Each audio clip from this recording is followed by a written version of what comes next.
பெண்கள் நிறைய வீட்டில் இருந்து வியாபாரம் செய்கிறோன்ட்டு எந்த விதமான சட்டங்கள் அடிப்படைகள் தெரியாமல் வீட்டில் உட்காந்து, ஏன்னா பல கேள்விகள் வருது, இதை நாங்கள் செய்யலாமான்னு சொல்லி. மார்க்கத்தில் பல வியாபாரங்களுக்குன்ற பல கட்டுப்பாடுகள் இருக்குது.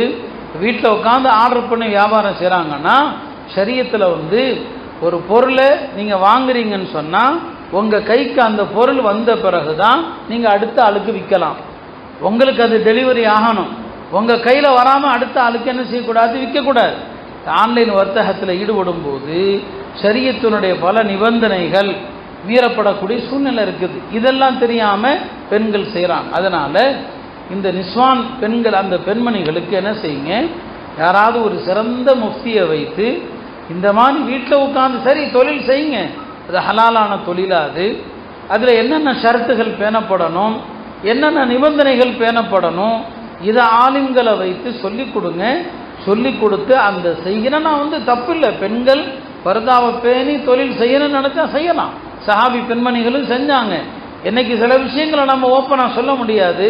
பெண்கள் கூடுங்கிற ஒரு வார்த்தையை எடுத்துக்கொண்டு எல்லா விதிமுறைகள் கட்டுப்பாடுகளையும் மீறிடுவாங்க. இப்போ அதனால் நிஸ்வானுடைய பாடத்திட்டம் என்பது சற்று விரிவாக இருக்கணும். நான் எல்லா இடத்துலையும் அதான் சொல்கிறது, பெண்களுடைய நிஸ்வானில் ஃபிக்ஹுடைய பாடங்களை விரிவாக நடத்துங்க, நல்ல தெளிவாக நடத்துங்க. வெறுமனே தஹாரத்து தொழுகை இந்த மசாயிலோடு நிறுத்தாதீங்க. ஹலால் ஹராமை சொல்லிக் கொடுங்க. பெண்கள் ஒரு சில விஷயங்களில் மார்க்கத்தை உறுதியாக புரிஞ்சு எடுத்துக்கிட்டாங்கன்னா ஆண்கள்கிட்ட அவங்க அழுத்தமாக சொல்லுவாங்க.